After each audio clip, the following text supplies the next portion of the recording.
someone who looks like me walks past you in the street, do you think they're a mother, a refugee, or a victim of oppression? Or do you think they're a cardiologist, a barrister, or maybe your local politician? Do you look me up and down, wondering how hot I must get, or if my husband has forced me to wear this outfit? What if I wore my scarf like this? I can walk down the street in the exact same outfit, and what the world expects of me and the way I'm treated depends on the arrangement of this piece of cloth. But this isn't going to be another monologue about the hijab, because Lord knows Muslim women are so much more than the piece of cloth they choose to wrap or not wrap their head in. This is about looking beyond your bias. What if I'd walked past you and later on you'd found out that actually I was a race car engineer and that I designed my own race car and I ran my university's race team? Because it's true. What if I told you that I was actually trained as a boxer for 5 years? Because that's true too. Would it surprise you? Why? Ladies and gentlemen, ultimately that surprise and the behaviors associated with it are the product of something called unconscious bias or implicit prejudice. And that results in the ridiculously detrimental lack of diversity in our workforce, particularly in areas of influence. Hello, Australian Federal Cabinet. Let me just set something out from the outset, right? Unconscious bias is not the same as conscious discrimination. I'm not saying that in all of you there's a secret sexist or racist or urgist like lurking within waiting to get out, right? That's not what I'm saying. We all have our biases. They're the filters through which we see the world around us, right? I'm not accusing anyone. Bias is not an accusation. Rather, it's something that has to be identified, acknowledged, and mitigated against. Bias can be about race, it can be about gender, it can also be about class, education, disability. The fact is we all have biases against what's different to our social norms.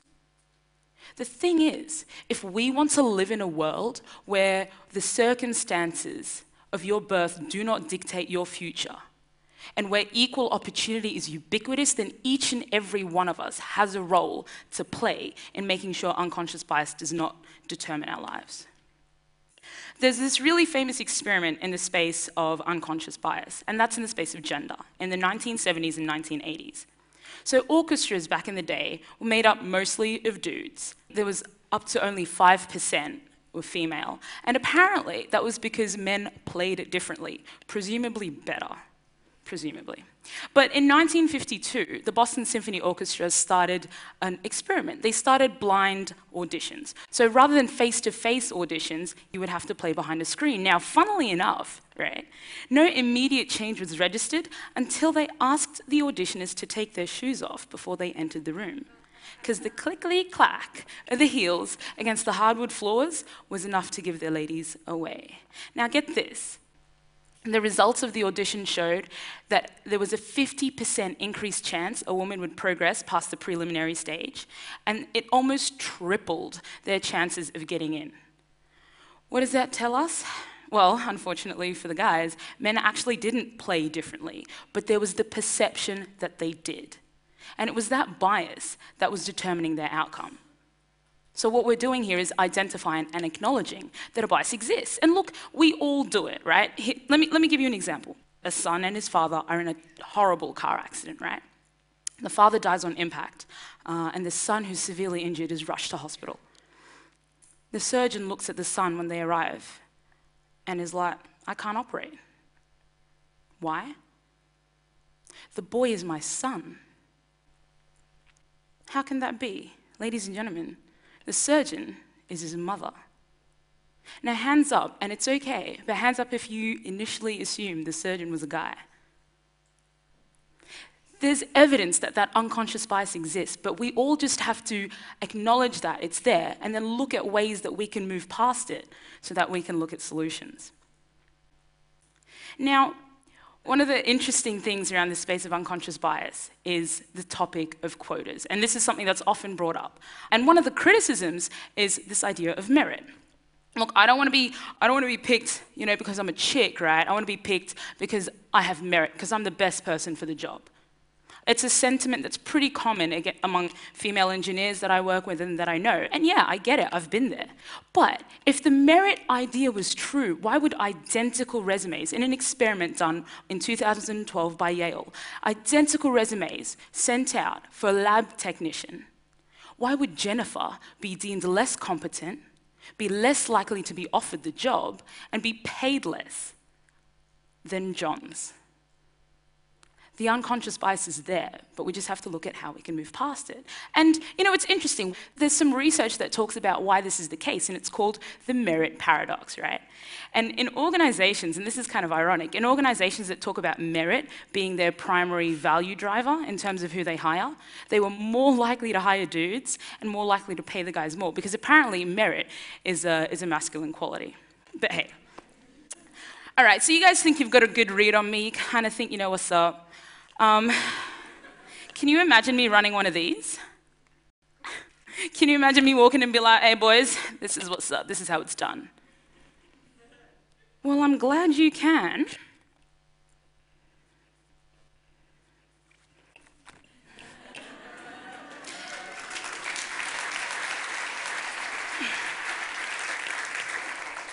Because ladies and gentlemen, that's my day job. And the cool thing about it is that it's pretty entertaining. Actually, in places like Malaysia, Muslim women on rigs isn't even comment-worthy. There are that many of them. But it is entertaining. I remember when I was telling one of the guys, hey mate, look, I really want to learn how to surf, right? And he's like, Yasmin, I don't know how you can surf with all that gear you got on. And I don't know any women-only beaches. And then the guy came up with a brilliant idea. He was like, I know, you run that organization, Youth Without Borders, right? Why don't you start like a clothing line for like Muslim chicks in beaches? You can call it Youth Without Board Shorts. And I was like, thanks, Gaz.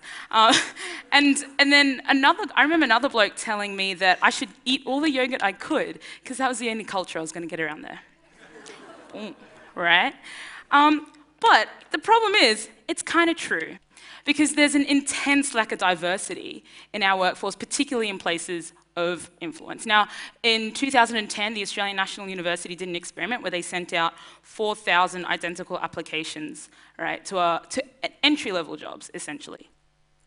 To get the same number of interviews as someone with an Anglo-Saxon name, if you were Chinese, you had to send out 68% more applications.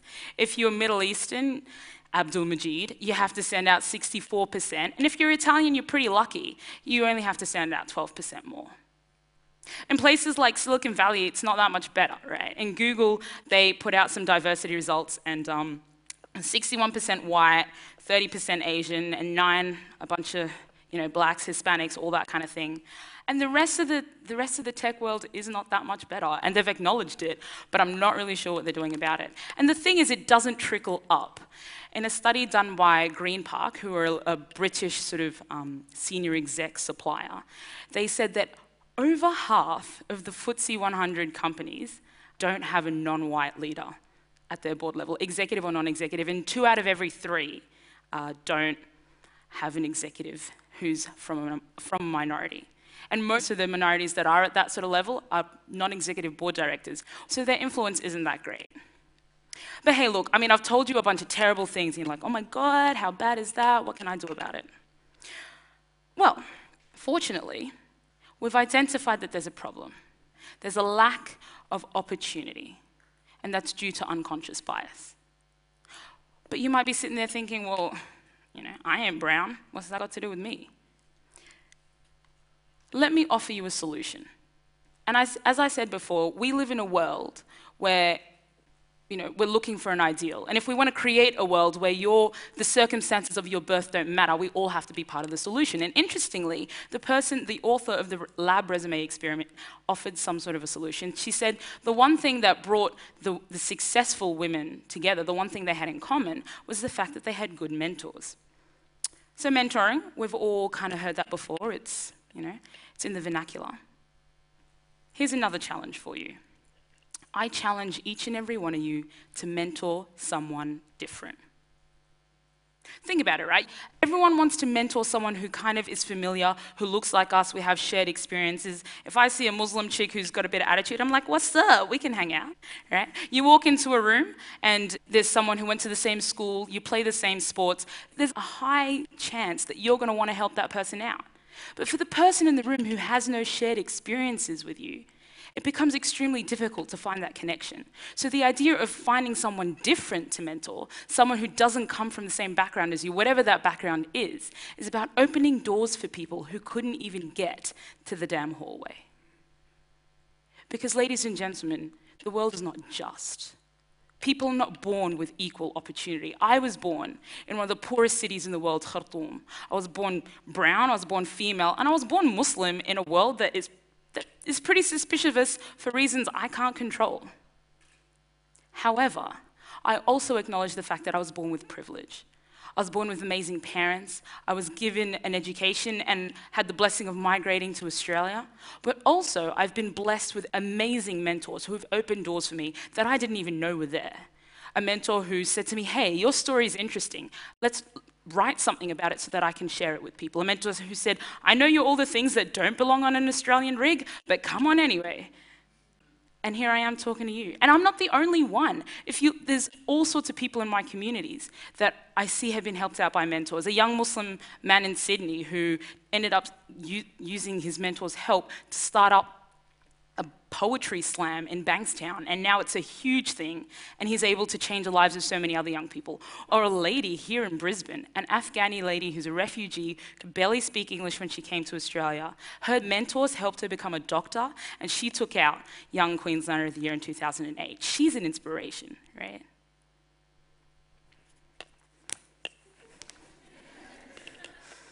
This is so not smooth. Anyway. This is me, right? But I'm also the woman in the rig clothes, and I'm also the woman that was in the ibaya at the beginning. Would you have chosen to mentor me if you'd seen me in one of those other versions of who I am? Because I'm that same person. We have to look past our unconscious bias. Find someone to mentor who's at the opposite end of your spectrum, because structural change takes time, and I don't have that level of patience. Okay? So, if we're going to create a change, if we're going to create a world where we all have those kind of opportunities, then choose to open doors for people. Because you might think that diversity has nothing to do with you, but we are all part of the system and we can all be part of that solution. And if you don't know where to find someone different, go to the places you wouldn't usually go. If you enroll in private high school tutoring, go to your local state school, or maybe just drop into your local refugee tutoring center. Or perhaps you work at an office. Take out that new grad who looks totally out of place, because that was me, and open doors for them, not in a tokenistic way, because we're not victims, but show them the opportunities, because opening up your world will make you realize that you have access to doors they didn't even know existed, and you didn't even know they didn't have. Ladies and gentlemen, there is a problem in our community with lack of opportunity, especially due to unconscious bias, but each and every one of you has the potential to change that. And I know you've been given a lot of challenges today, but if you can take this one piece and think about it a little differently, because diversity is magic, right? And I encourage you to look past your initial perceptions, because I bet you they're probably wrong. Thank you.